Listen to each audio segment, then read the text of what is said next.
Докато сутринта, пиейки кафето, се чудех как да го направя това видео, защото ми се щеше да споделя моите мисли. Преглеждах всичките задачи, които имам, понеже сега работя за себе си и трябва да работя доста повече, отколкото преди. Преглеждах задачите и се чудих коя да подхвана, кога да свърша и така нататък. И по едно време бях... я да излезна да снимам видео в парк. И да говоря за неща, които от известно време ме тормозат. Не толкова, че ме тормозат, но да кажем, че е интересна тема, която хората така обичат от време на време да подхващат. И ето, че през последните няколко дни бе подхваната естествено и в YouTube. От известни ютубъри, от известни креатори, а именно използването на AI. И, както българите обичат да му казват, като пишат коментар в някоя тема, и. Защото така е по-готино да го напишеш, нали? Не знам защо. Всичко започна преди няколко дена, когато един от доста така известните креатори в YouTube, Мати Хапоя. Аз го следвам от доста време, заедно с... последва го покрай Питър Макинън и други фотографи. В началото, когато и аз започвах да се зарибявам по снимането на видеа и така нататък. И Мати беше доста така добър източник на информация по това време. Всички бяхме луднали по него и целият му там доуп склад и въобще хората, които движеха с него. Но последните няколко дни Мати избухна с едно рилче в Инстаграм, представи си, в което обясняваше за това как AI-ът съвсем скоро ще замени работата на фотографите, видеографите и така нататък. Очевидно беше публикация, която е спонсорирана и платена от Hixfield. Hixfield е платформа, AI платформа, в която можеш да си създадеш видео с AI и то изглежда по невероятно як начин. Нали, за незапознатите това представлява Hixfield. И оттам, след като Мати го сподели това нещо, избухна една война между всички останали креатори и Мати, които му сипваха и сипваха и така нататък, нали, псуваха го, обиждаха го, ругаеха го. До някъде бяха прави, до някъде не бяха прави начинът, по който всъщност му връщаха в неговата градинка. Аз не бих тръгнал да го обиждам по начинът, по който, нали, хората го правиха. Естествено, аз се включих с някой друг коментар, но той беше от типа, че за момента генерира само и единствено негативни коментари под видеото си. Което не е обидно.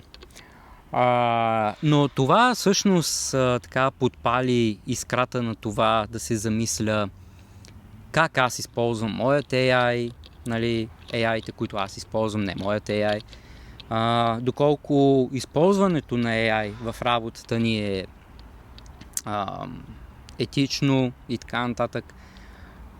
И въобще къде е границата, която ние като хора, като дизайнери, като креатори, ако щеш, нали, трябва да теглим, когато използваме нали, AI в работата си.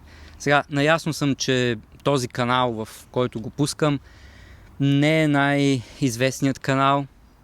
Ако това видео направи някакви 20, 30, 50 гледания, ще е чудо, защото в този канал публикувам много рядко. Но честно казвам, не ме интересува, защото просто искам да си излея мислите. Даже се опитвам да го направя one-shot, без много кътове тук. Аз също, като всички останали хора, започнах да използвам AI. Няма как да не използваш.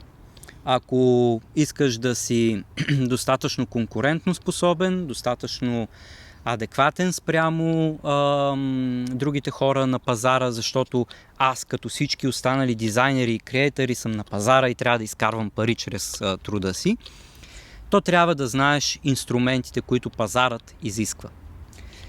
Преди това беше Photoshop, Illustrator, целият Creative Cloud пакет, който Adobe предлагаха и все още предлагат. След това бяха инструменти като Figma, като Sketch, XD, подобните. И ето, че в днешно време минахме към AI. Мисъл, до някъде е напълно нормалната еволюция на бизнеса. Бизнесът се променя с времето, технологиите особено го налагат и в един момент излизат нови инструменти. Аз като професионалист, ако искам да съм достатъчно адекватен и актуален с новите инструменти, разбира се, трябва да съм запознат с тях и да ги използвам в работата си. Но лично за мен, ето тук, един професионалист, под чертата професионалист слагам всички хора, които се занимават било то с арт, дизайн, фотография, видеография, контент креатори и така нататък. Един професионалист трябва да знае къде е тази черта, която тегли. И да, трябва да използваме до някаква степен тези инструменти. Няма как напълно да изхвърлим от инструментариума си AI-ът и да кажем, няма да го ползвам, защото така и така не е толкова етично, не е дрън. Няма как това да се случи. Поне ако искаш да вадиш пари, няма как да се случи. Но определено трябва да имаме граница, която да теглим, когато го използваме. Аз съм твърдо против идеята, че ако нищо не разбираш, да кажем, от дизайн и хванеш който и да е AI tool и просто му кажеш, направи ми, примерно ChatGPT, сложиш му вътре една снимка и му кажеш, направи го това на банер, с който да рекламирам продукта си, и продължиш известно време по този начин да работиш и решиш, че ще си направиш портфолио с AI генерирани картинки и банери, това не те прави дизайнер. Също не те прави и видеограф, синематограф, просто да влезеш в Xfield и да генерираш някаква поредица от видеа, които после да кажеш, вижте какъв як филм направих. Това не е правилният процес за мен. Като професионалист определено трябва да знаеш как този инструмент влиза в флоуа ти, в това, което правиш, но не е да си абсолютно никой, да нямаш нулеви познания и да разчиташ, че ползвайки AI вече си някой и имаш нужния капацитет да се представяш като такъв. Пак казвам, ако до вчера не съм барвал дизайн, не знам дизайн принципите, не разбирам от цветове, комбинация на цветове, тяхната философия и така нататък, не разбирам от форми, перспектива, не разбирам от композиция, дизайн правила, типография и така нататък, утре не би трябвало утре да седна и да се нарека дизайнер, само защото имам достъп до някакъв AI, който е генерирал картинка спрямо моите 3 изречения, които съм му вкарал. Това е абсолютно също като да кажеш, че си космонавт, защото си купил умален модел на совалка, примерно. И вече разбираш как лети совалката, как се управлява, разбираш от всичките му технологии и така нататък. Няма как да стане това. Аз съм от старото поколение. Ужасно звучи, като го кажа, защото наистина вече приближавам 40-така. И работил от над 15 години. Аз съм от хората, поне в България, които започнаха дизайн кариерата си на уж на шега, уж на хоби и в един момент седнаха и научиха материала, с който станахме професионалистите, които сме. И считам себе си, плюс нали, хората от моето поколение, като хората, които всъщност знаеха, че за да постигнат нещо, нали, те трябва да седнат да научат материята, да научат уменията, които са ти нужни, за да изградиш нещо. Примерно, преди години, когато, пак казвам, започвах кариерата си и вече бях понавлезал в графичния дизайн, правих някакви там дизайни за картички, постери, принт материали и така нататък. Започнах да се интересувам също така и от 3D визуализация, 3D дизайн и така нататък. И мога да ви кажа, че това беше един много такъв щастлив период за мен. Защото нали, интересувах се от тази материя, от тази сфера на дизайна и седнах и започнах да уча софтуера, започнах да уча принципите, какво представлява, как се работи с 3D софтуер и така нататък. Експериментирах непрекъснато с нови неща, нали, играех си с визуализации, модели и прочее. До момента, в който просто осъзнах, че това не е точно за мен. Нали, не ми влиза в работата аз да разбирам от 3D дизайн чак толкова много. Да, хубаво е да имаш някакви базови познания, но има хора, които ще свършат работата, с която аз се мъча, много по-ефикасно и много по-бързо, отколкото мен. Нали. И за някакъв определен период от време, може би едни 10 години, всъщност нашата общност от дизайнери, креатори, професионалисти, нали, работеше на този принцип, че един човек разбира от неговото си и има друга група от хора, които разбират от тяхната си материя.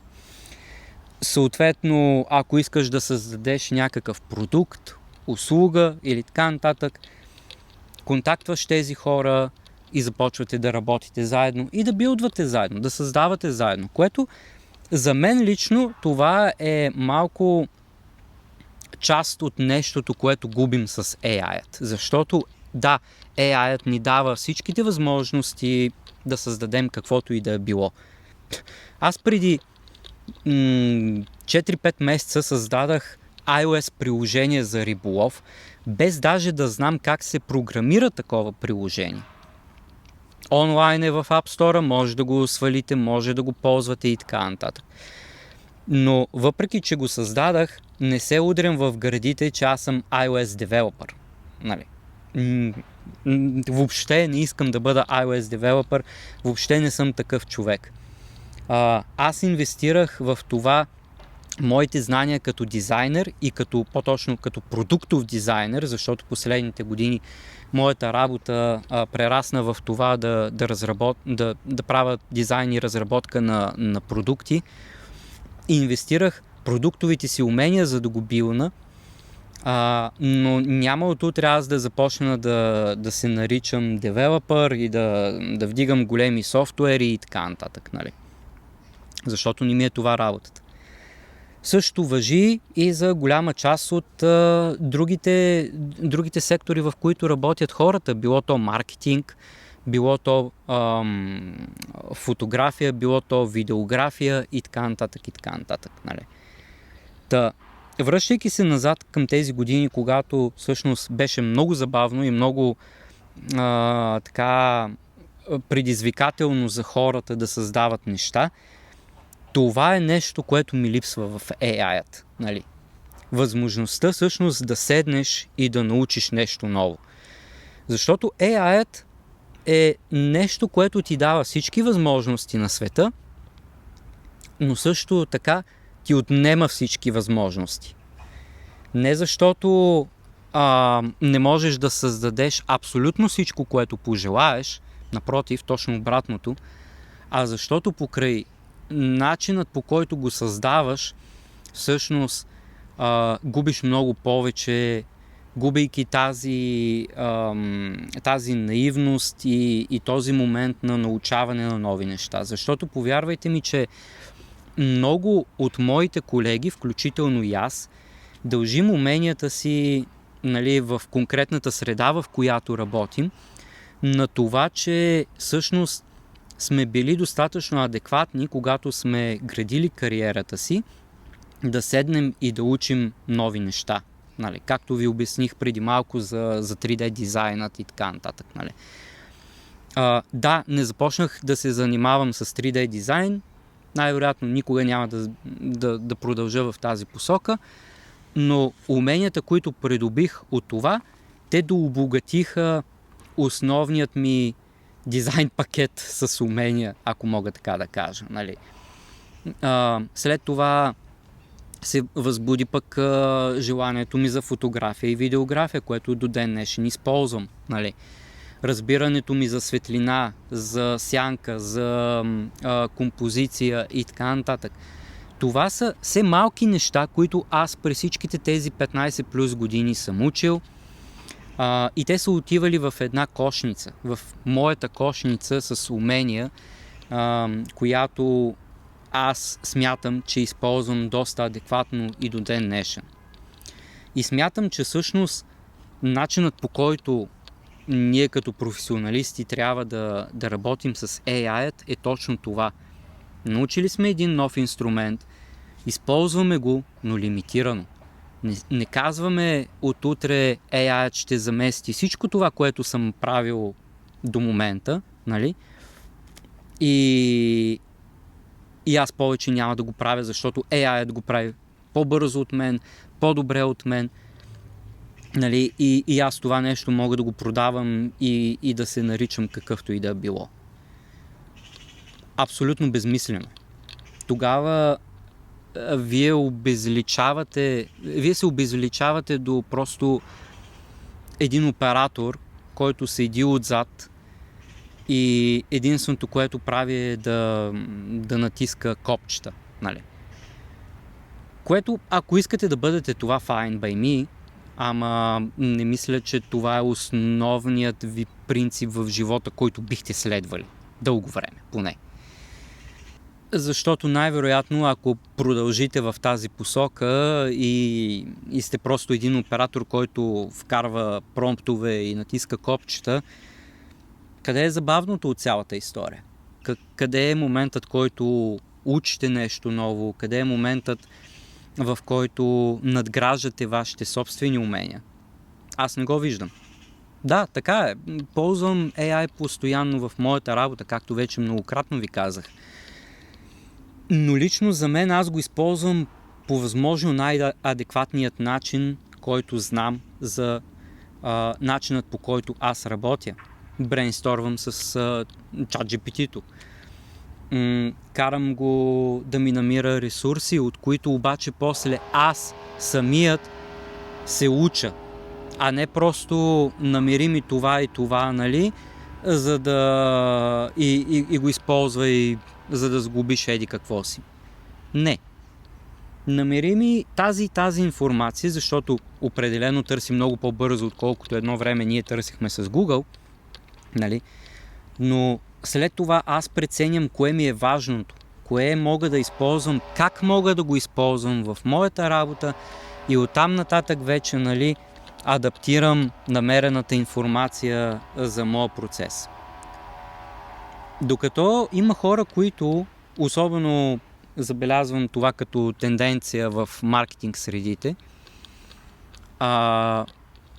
тръгва да прави някакви банери, чудеси, AI-ът му пише текста, AI-ът му прави визуализацията, AI-ът му публикува публикацията.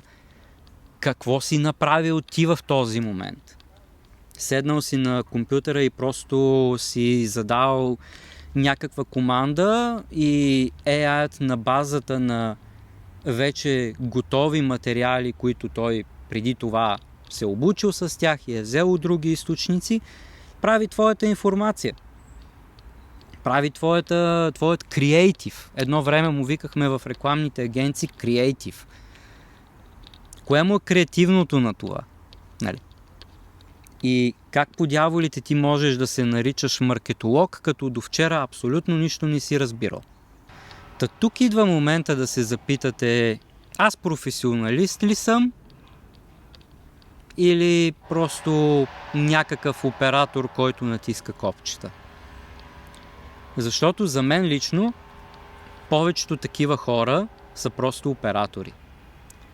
Включително и колеги от общността, които решиха да зарежат уменията си и изцяло да се фокусират върху използването на AI в работата си. Защото повярвайте ми, че бързината не е всичко. Нали? Въпреки че повечето компании се опитват да наложат това като принцип, бързината не е всичко. Да, AI-ът ви позволява безгранични корекции, безгранични варианти и то ги правите с такава бързина, че няма човек на планетата, който може да отреагира с тази бързина. Това е факт. Не мога да споря на тази тема. Но заслужава ли си тази бързина да измести всичко, което сте били вие до момента? И къде е чертата, след която всъщност няма как да се върнете и да бъдете също толкова полезни, нали, с уменията си, с знанията си и всичко останало, както преди. Защото ако допреди 5-6 години всъщност един човек като нас беше незаменим, защото можеше да рисува уникално, да прави типография по определен правилен начин или да снима невероятни кадри, то в момента всичко това един AI го замества. Нали? Искате ли да бъдете заместени от това? Е въпросът. И къде и кога ще теглите границата, така че, нали, да не бъдете заместени от това? Не знам. Аз лично не знам. Аз знам за себе си къде аз тегля границата и как аз го използвам в работата си. И знам, че колкото и арогантно да прозвучи, аз използвам AI по възможно най-добрият начин. Не се правя на човек, който не съм. Никога не е било в мен аз да се представям като някой, който не съм, само защото успявам да фейкна някакви резултати, било то с AI или някакъв друг инструмент. Но много от вас го правят. Ако това ви доставя удоволствие, надявам се скоро да не се видим по обявите и да се засичаме на интервюта и да си търсите работа като нещо, което AI-ът вече ви е заменил. Защото хора като вас, които предобрят с използването на AI, в дългосрочен план няма как да продължите да работите това, което правите в момента.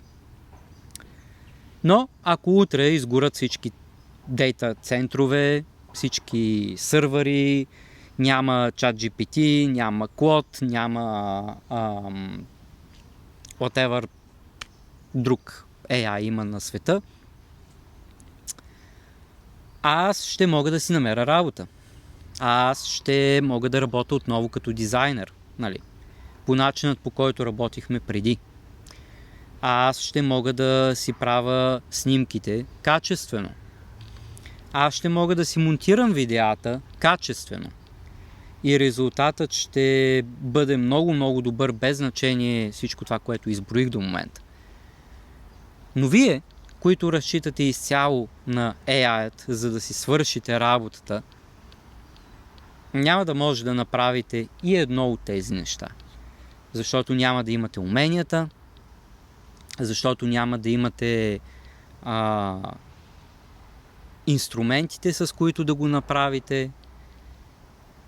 И ще сте просто един оператор, който седи зад монитора, натиска копченца тъжно и толкова.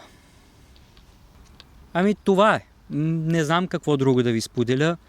Просто исках да си изкарам всички тези мисли от главата, да ги споделя с вас. А пък това видео, колкото направи гледаемост, направи. В крайна сметка този канал и без това не го поддържам, кой знае колко.